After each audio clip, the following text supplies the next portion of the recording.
নমস্কাৰ আপুনি চাই আছে নিউজ 18 অসম নৰ্থ ইষ্টৰ ফাইনেল ৰিপৰ্ট মই জয়ন্ত মাধৱ গোস্বামী আৰু ফাইনেল ৰিপৰ্টত এই মুহূৰ্তত জনাও মাটি দালালৰ বিৰুদ্ধে যি অভিযান চলাইছিল এই মুহূৰ্তৰ আপডেট মাটি দালালৰ বিৰুদ্ধে অব্যাহত আছে আৰক্ষীৰ অভিযান আৰু এই পৰ্যন্ত ৰাজ্যত আৰক্ষীৰ জালত পৰিছে 520টা কৈ দালাল বৰপেটা জিলাত সৰ্বাধিক 41টা দালালক আটক কৰা হৈছে বঙাইগাঁও জিলাত জালত পৰিছে 14টা দালাল মুখ্যমন্ত্ৰীৰ নিৰ্দেশত আৰক্ষীৰ দালাল বিৰোধী অভিযান অব্যাহত আছে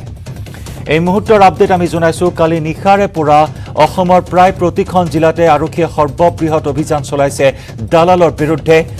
আৰু এইখিনি মুহূৰ্তৰ আপডেট এই পৰ্যন্ত ৰাজ্যত আৰক্ষীৰ জালত পৰিছে 520টা কৈ দালাল বৰপেটা জিলাত সৰ্বাধিক 41টা দালালক আটক কৰা হৈছে বঙাইগাঁও জিলাত জালত পৰিছে 14টা কৈ দালাল মুখ্যমন্ত্ৰী হিমন্ত বিশ্ব শৰ্মাৰ নিৰ্দেশত আৰক্ষীয়ে দালাল বিৰোধী অভিযান আৰম্ভ কৰিছে সমগ্ৰ ৰাজ্যজুৰি মুখ্যমন্ত্ৰী ডক্টৰ হিমন্ত বিশ্ব শৰ্মাই প্ৰস্তুত কৰিছে আমি তেওঁ এখন কমপ্লেইন আৰু এজাহাৰ আমাক সাবমিট কৰে মুকে দিয়ে আৰু সেই এজাহাৰৰ ভিত্তিত তেওঁলোকে 14 জন মানুহ আইডেন্টিফাই কৰি দিছিলে আমি যোৱা ৰাতি অভিযান চলাই গোটেইজন 14 জন মানুহ মানিকপুৰ থানাত 6 জন বঙাইগাঁও 3 জন অভয়াপুৰী আৰু বৈতামাৰী মিলি 5 জন টোটেল 14 জন মানুহ আমি কৰায়ত্ব কৰিছো আজি তেওঁলোকক এৰেষ্ট কৰা হৈছে অহা কাইলৈ আমি কোৰ্টত প্ৰডিউস কৰি কাষ্টডি আনিম আৰু ফুটপুছ অব্যাহত ৰাখিম আমি এইটো এতিয়া বৰ্তমান 120B 420 467 471 409 আইপিসিত আমি এতিয়া কেছ লৈছো সোমবাৰে নিশা মহানগৰীৰ একাধিক স্থানৰ পৰা ধৃত মাটিৰ দালালক মঙলবাৰে হাজিৰ কৰোৱা হয় পল্টন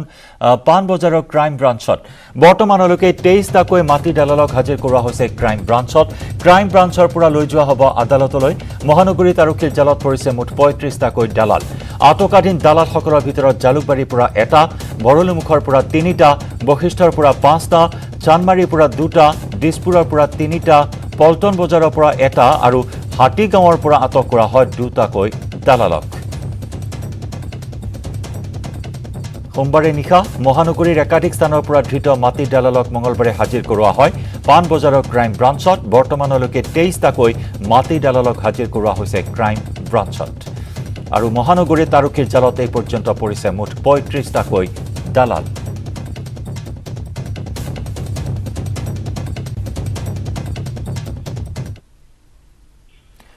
আৰু ইফালে ধুবুৰীৰ আদালতত হাজিৰ কৰোৱা হয় আটকাধীন দালালক 23টা দালালক হাজিৰ কৰোৱা হ'ল আদালতত উপায়ুক্তৰ এজাহাৰৰ পাছতে আদালতত হাজিৰ কৰোৱা হয় আটকাধীন 23টা দালালক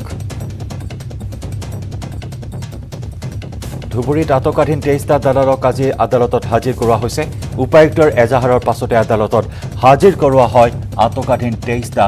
দালালক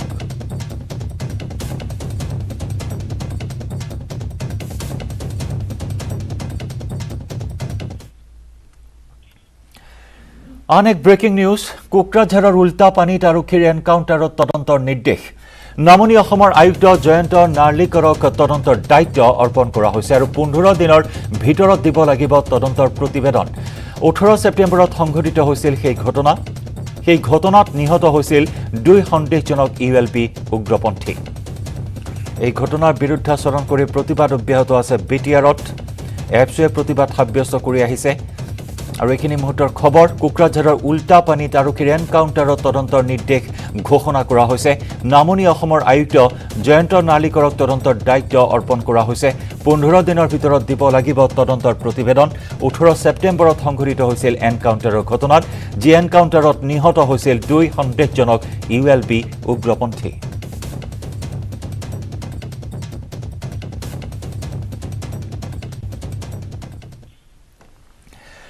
বেংগালুৰুত হুকাবহ ঘটনা জুইৰ মাজত আবদ্ধ মহিলাৰ চিৎকাৰ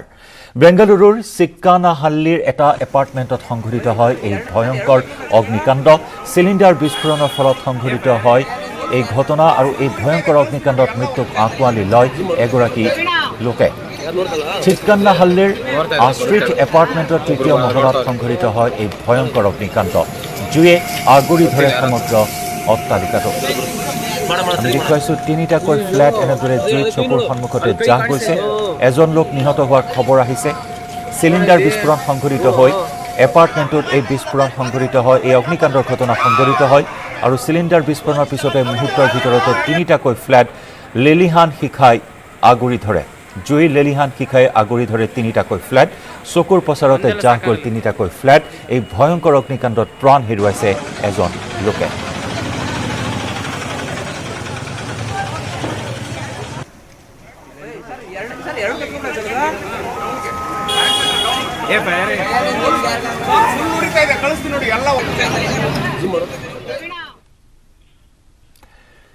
কাইলৈ বোকাখাটত হ'বলগীয়া গড়ৰ খৰ্গ দাহনৰ অনুষ্ঠানৰ বাবে কাজিৰঙাত উপস্থিত মুখ্যমন্ত্ৰী ডক্টৰ হিমন্ত বিশ্ব শৰ্মা। গেলেকীৰ অস্থায়ী হেলিপেডত হেলিকপ্টাৰেৰে অৱতৰণ কৰাৰ পাছত শিশুসকলৰ সৈতে মত বিনিময় কৰে মুখ্যমন্ত্ৰীগৰাকীয়ে। সেই সময়ত খেলপথাৰত খেলি আছিল শিশুকেইটাই। কাইলৈ 22 ছেপ্টেম্বৰৰ দিনটোত 2479টা গড় খৰ্গ একেলগে জ্বলাই দিয়া হ'ব। এই বিশেষ কাৰ্যসূচীত উপস্থিত থাকিব মুখ্যমন্ত্ৰী ডক্টৰ হিমন্ত বিশ্ব শৰ্মা আৰু তাৰ বাবে আজি কাজিৰঙাত উপস্থিত হয় মুখ্যমন্ত্ৰীগৰাকী। গেলেকীৰ অস্থায়ী হেলিপেডত হেলিকপ্টাৰেৰে অৱতৰণ কৰাৰ পাছতেই খেলপথাৰত খেলি থকা শিশুসকলৰ সৈতে মত বিনিময় কৰে মুখ্যমন্ত্ৰী ডক্টৰ হিমন্ত বিশ্ব শৰ্মা।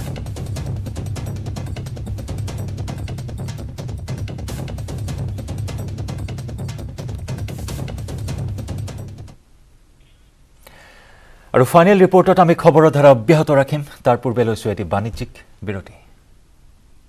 ষ্টীল ইমান ষ্ট্ৰং যে 20% কমকৈ লাগে। ষ্ট্ৰং আৰু বুধিয় মাইথান নিৰ্মাণৰ মানদণ্ড।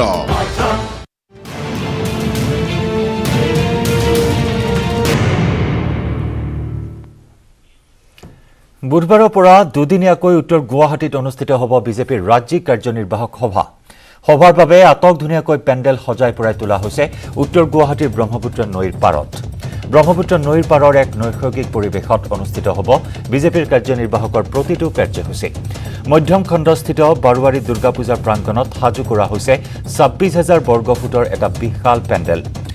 দুদিনীয়া কাৰ্যনিৰ্বাহকত বিজেপিৰ ৰাষ্ট্ৰীয় সহ সাংগঠনিক সম্পাদক BL সন্তোষ, বৈজয়ন্ত জে পাণ্ডা, ৰাজ্যিক বিজেপিৰ সভাপতি ভৱেশ কলিতা, মুখ্যমন্ত্ৰী ডক্টৰ হিমন্ত বিশ্ব শৰ্মা, কেন্দ্ৰীয় মন্ত্ৰী সৰ্বানন্দ সোণোৱাল, সাংসদ, মন্ত্ৰীসকল, বিধায়কসকলকে ধৰি ৰাজ্যখনৰ 6 শতাধিক বিষয়ববীয়াই অংশগ্ৰহণ কৰিব।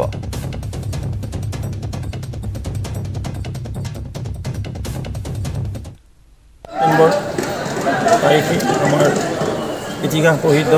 ৰজাদৌৰ ওচৰত মধ্যমখণ্ড ঘাটত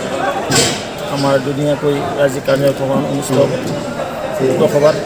আমাৰ মাননীয় মুখ্যমন্ত্ৰী ডক্টৰ হিমন্ত বিশ্ব শৰ্মা ডাঙৰীয়া, ৰাষ্ট্ৰীয় সমিতিৰ সাধাৰণ সম্পাদক সংগঠন স্বৰ্গীয় BL সন্তোষ ডাঙৰীয়া আদিকে ধৰি প্ৰাক্তন মুখ্যমন্ত্ৰী তথা বৰ্তমান কেন্দ্ৰীয় মন্ত্ৰী সৰ্বানন্দ সোণোৱাল ডাঙৰীয়া, বিশিষ্ট আমাৰ নেতাসকল উপস্থিত থাকিব। আৰক্ষী বিষয়াৰ নেতৃত্বত নাৰী দেহৰ নিষিদ্ধ বেহা। মহানগৰীৰ বশিষ্ঠত উৎখাত নাৰী দেহ ব্যৱসায়ৰ ঘাটি। এই অভিযান কালত আৰক্ষীয়ে জব্দ কৰে এডাল দুষ্প্ৰাপ্য কেঁকো সাপ।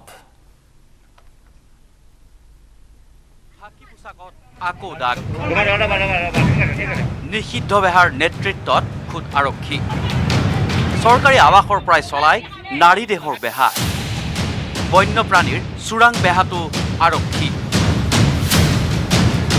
আপুনি চৰকাৰী কোৱাৰ্টাৰত এনেকৈ ছোৱালীক লৈ পেলাই দেহ ব্যৱসায় চলাই আছে? মই চলোৱা নাই। মই এইটো আপোনাৰ ঘৰত অচিনাকি ছোৱালী, গাভৰু ছোৱালী 2-3জনী 2-3 দিনৰ পৰা আছে, আপুনি একো নাজানে? আছে। মই চৰকাৰী কোৱাৰ্টাৰত পূজাৰ কাৰণে আহিছে। আপুনি নিজে পুলিচৰ মানুহ, অচিনাকি মানুহ কেনেকৈ ৰাখিলে 3 দিনৰ পৰা পূজাৰ কাৰণে? আপোনাৰ নাম কি? কি পূজা চলিছে আপোনাৰ? ড্ৰাগছকে ধৰি বিভিন্ন অপৰাধমূলক ঘটনাৰ বিৰুদ্ধে অভিযান চলাই ৰাইজৰ বাহ লোৱা অসম আৰক্ষীৰ এইবাৰ নাক কাটিলে কমল উদ্দিন আহমেদ নামৰ এইজন আৰক্ষী বিষয়াই। সকলোকে মানে তাৰ সৰুৰ পৰা ডাঙৰলৈকে যিমান মতা মানুহ মাইকী মানুহ চব গম পায়। ঘৰতে কৰে নে ক'ৰবাত বাহিৰত পঠিয়াই দিয়ে? ঘৰতে মানুহ মাতে, ঘৰতে মানুহ আহি মহানগৰীৰ বশিষ্ঠৰ CIDৰ চৰকাৰী আৱাসৰ পৰাই দীৰ্ঘদিনে কমল উদ্দিনে বন্যপ্ৰাণীৰ বেহাৰ লগতে চলাই গৈছিল নাৰী দেহৰ ৰমৰমীয়া বেহা। তেখেত কি কামাল উদ্দিন আহমেদ নে কি? তেখেতৰ ঘৰত দেখিলোঁ কেঁকো সাপ আছে, কিবা আছে, এইবিলাক বহুত ছোৱালীও আছে, আগৰ পৰাও আহি থাকে। তেওঁ মানে এই চৰকাৰী কোৱাৰ্টাৰত, CID কোৱাৰ্টাৰত থাকি পুলিচত চাকৰি কৰা মানুহ এজনে এইবোৰ ব্যৱসায় চলাই আছে। কাম দিয়াৰ প্ৰলোভনেৰে প্ৰথমে চৰকাৰী আৱাসত ৰখা যুৱতীক দীৰ্ঘদিনে কুকৰ্মৰ বাবে যোগান ধৰিছিল মহানগৰীৰ বিভিন্ন লোকক প্ৰথমে হোৱাটছএপ যোগে পঠোৱা হয় যুৱতীৰ ফটো আৰু গ্ৰাহকৰ পচন্দ হোৱাৰ পাছতেই নিৰ্ধাৰিত হয় দৰদাম আৰু সময় মেছেজ পাইছোঁ মোবাইলত ছোৱালী 7টা বজাত যাব বুলি মেছেজ দিছে গ্ৰাহকক এইবিলাকো পাইছোঁ মোবাইলত কি কৰে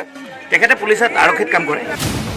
এই নিষিদ্ধ বেহাত আৰক্ষী পৰিয়ালটোক সহযোগ কৰিছিল নিজকে কমলুদ্দিনৰ ভাগিনীয়েক বুলি দাবী কৰা এগৰাকী যুৱতীয়ে মাহী মানে নতুনকৈ পাৰ্লাৰ এখন লৈছে আমি অপেনিং কৰা নাই আৰু দোকান এখন আছে মই দোকানত কাম কৰোঁ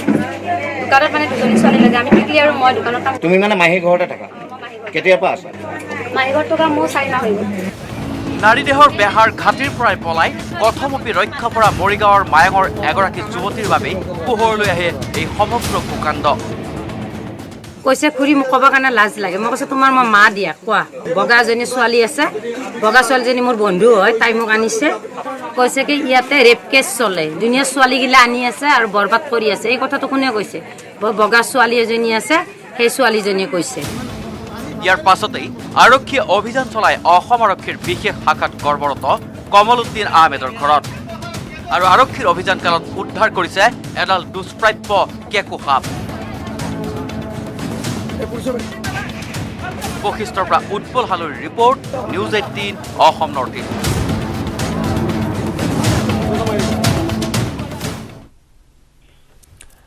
চুৰি কৰিবলৈ আহি চোৰৰ বিলৈ দান পাত্ৰত ভাত দি বিপদত পৰিল চোৰ উৰে নিশা মাজাৰতে আবদ্ধ হৈ থাকিল চোৰ বপুৰা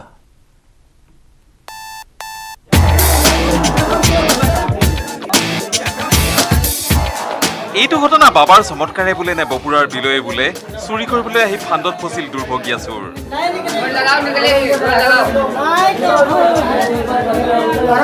বপুৰালৈ চাওকচোন ৰাতি দান পাত্ৰত হাত দিছিল পুৱালৈকে যুঁজি থাকিল আধা হাত ভিতৰত আধা বাহিৰত আৰু কমেডি চিনেমাৰ অভিনেতাৰ দৰে এইদৰেই মুখ ভেঙেটা ভেঙেটি কৰি স্থানীয় লোকৰ মাজত জোকালে আমোদ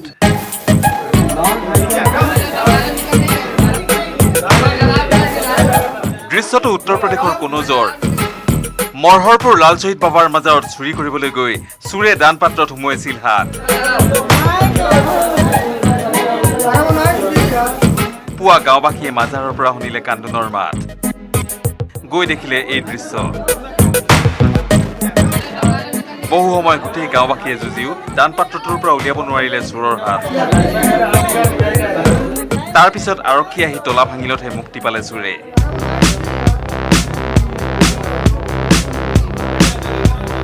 news desk news 18 Assam north east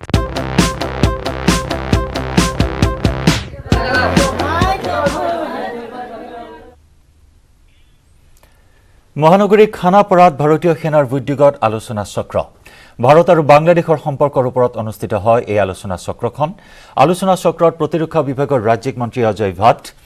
Assam আৰক্ষী সঞ্চালক প্ৰধান ভাস্কৰজ্যোতি মহন্ত মুখ্য সচিব জিষ্ণু বৰুৱা সাংবাদিক ৱাজবীৰ হুছেইন অৱসৰপ্ৰাপ্ত মুখ্য সচিব কুমাৰ সঞ্জয় কৃষ্ণয়ো অংশগ্ৰহণ কৰে এই বৈঠকত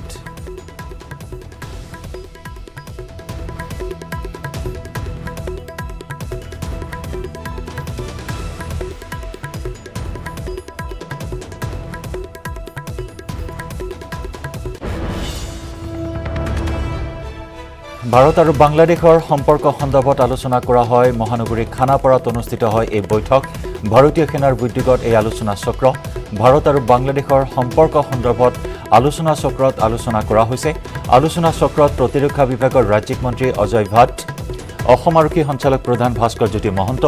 মুখ্য সচিব জিষ্ণু বৰুৱা সাংবাদিক ৱাজবীৰ হুছেইন অৱসৰপ্ৰাপ্ত মুখ্য সচিব কুমাৰ সঞ্জয় কৃষ্ণয়ো অংশ লয়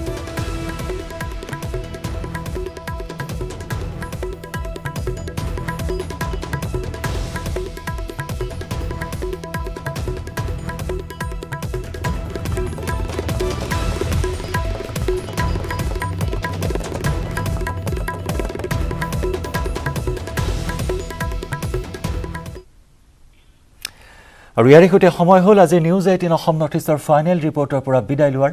ধন্যবাদ শুভৰাত্ৰি মাইথান ষ্টীল ইমান ষ্ট্ৰং যে 20% কমকৈ লাগে ষ্ট্ৰং আৰু বুদ্ধিয় মাইথান নিৰ্মাণৰ মানদণ্ড